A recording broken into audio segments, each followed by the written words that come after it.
नमस्कार दोस्तों, मैं हूं जयदीप और आप देख रहे हैं स्पार्किंग। आज हम बात करने वाले हैं दुनिया के सबसे अनोखे, ताकतवर और शाही कुत्ते के बारे में, जिसे कहते हैं तिब्बती मास्टिफ। क्या आप जानते हैं कि यह कुत्ता इतना दुर्लभ और ख़ास है कि इसकी कीमत करोड़ों में हो सकती है? चलिए आज इसके इतिहास, विशेषताओं और रोमांचक कहानियों में डूबते हैं। ये वीडियो आपको तिब्बती मास्टिफ से प्यार करने पर मजबूर कर देगा। मास्टिफ कोई आम कुत्ता नहीं है, बल्कि इसका इतिहास हजारों साल पुराना है। यह हिमालय के बर्फीले क्षेत्रों में पाया जाता है और इसे प्राचीन समय में तिब्बती मठों और गांवों की सुरक्षा के लिए पाला जाता था। कहा जाता है कि यह कुत्ता शेर की तरह शक्तिशाली और बुद्धिमान है। इतना ही नहीं, तिब्बती मान्यताओं के अनुसार यह बुरी आत्माओं को भगाने की ताकत रखता है। यही कारण है कि इसे हिमालय का रक्षक कहा जाता है। अब बात करते हैं इसकी शारीरिक बनावट की। तिब्बती मास्टिफ को शेर जैसा रूप देने वाली इसकी मोटी फर न केवल ठंड से बचाती है, बल्कि इसे दुश्मनों से भी सुरक्षा देती है। इसका वजन 50 से 90 किलो तक हो सकता है और इसकी ऊंचाई 26 इंच तक जाती है। लेकिन इसका सबसे अनोखा पहलू है इसकी गहरी और गूंजती हुई आवाज़।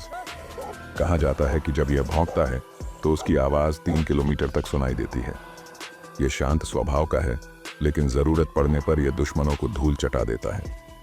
दोस्तों, यह सिर्फ एक कुत्ता नहीं, बल्कि लग्जरी का प्रतीक है।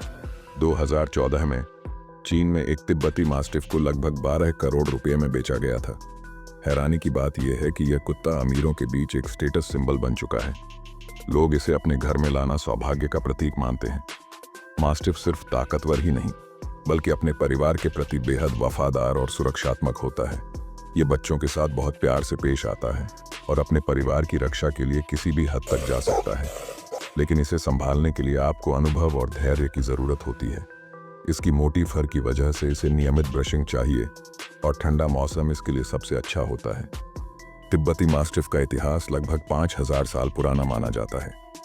यह कुत्ता हिमालय की कठोर परिस्थितियों में विकसित हुआ है। पहले इसे तिब्बती खानाबदोशों और मठों की सुरक्षा के लिए पाला जाता था। ऐसा कहा जाता है कि प्राचीन सिल्क रूट पर यात्रा करने वाले व्यापारी भी इन्हें अपने कारवां की सुरक्षा के लिए रखते थे। यहाँ तक कि चंगेज खान और अलेक्जेंडर दी ग्रेट जैसे योद्धाओं की सेनाओं में भी तिब्बती मास्टिफ का जिक्र मिलता है। तिब्बती संस्कृति में तिब्बती मास्टिफ को शुभ और पवित्र माना जाता है। कहा जाता है कि इसकी उपस्थिति से घर में बुरी आत्माएं नहीं आती। तिब्बती लोक कथाओं में इसे शेर का अवतार कहा गया है।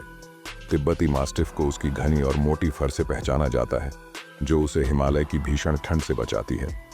तिब्बती मास्टिफ न केवल ताकतवर, बल्कि बेहद समझदार और आत्मनिर्भर कुत्ता है। यह बहुत वफादार होता है और अपने मालिक के प्रति गहरा लगाव रखता है। हालांकि इसका स्वतंत्र स्वभाव इसे प्रशिक्षित करना चुनौतीपूर्ण बना सकता है। नियमित रूप से उसकी फर की ब्रशिंग जरूरी है। इसकी डाइट में उच्च गुणवत्ता वाला प्रोटीन शामिल होना चाहिए। गर्म और आर्द्र जलवायु इसके लिए उपयुक्त नहीं होती। ठंडा और सूखा मौसम इसे सबसे अधिक पसंद है। यह कुत्ता शारीरिक रूप से सक्रिय और मानसिक रूप से व्यस्त रहने पर खुश रहता है। यह आमतौर पर 10 से 12 साल तक जीवित रहते हैं। नर 4 से 5 साल की उम्र में और मादाएं 3 से 4 साल की उम्र में परिपक्व होती हैं। रथ में तिब्बती मास्टिफ की कीमत 2 लाख रुपए से 10 लाख रुपए तक हो सकती है। शुद्ध नस्ल के कुत्तों की कीमत 1 करोड़ से 1 करोड़ 70 लाख तक हो सकती है। इनके रखरखाव में टीकाकरण, ग्रूमिंग, प्रशिक्षण, पेट इंश्योरेंस और खाना शामिल होता है। हार्डिंग ने एक तिब्बती मास्टिफ को इंग्लैंड भेजा। अमेरिकी केनल क्लब ने 2006 में इसे आधिकारिक नस्ल के रूप में मान्यता दी। नका डबल कोट मध्यम लंबाई का होता है, जो काले, भूरे, नीले, ग्रे या सुनहरे पीले रंग में आता है। ये हल्के रूप से बाल झाड़ते हैं। खास तौर पर वसंत और गर्मियों में इन्हें परंपरागत रूप से व्यापारियों और चरवाहों के साथ यात्रा करने के लिए प्रशिक्षित किया जाता था, ताकि उन्हें हिम तेंदुए और भेड़ियों जैसे शिकारियों से बचाया जा सके। इन्हें घरों की सुरक्षा के लिए भी प्रशिक्षित किया जाता था। तो दोस्तों, यह था तिब्बती मास्टिफ की अनोखी दुनिया का सफर। यह कुत्ता न सिर्फ शाही है, बल्कि इसके साथ रहना एक अनोखा अनुभव हो सकता है। आपको यह कुत्ता कैसा लगा? क्या आप इसे अपनाना चाहेंगे? अपने विचार हमें कमेंट्स में जरूर बताएं। अगर आपको यह वीडियो पसंद आया हो तो इसे लाइक और शेयर करें। और हाँ, स्पार्किंग चैनल को सब्सक्राइब करना ना भूलें। मिलते हैं अगले वीडियो में। तब तक के लिए बाय।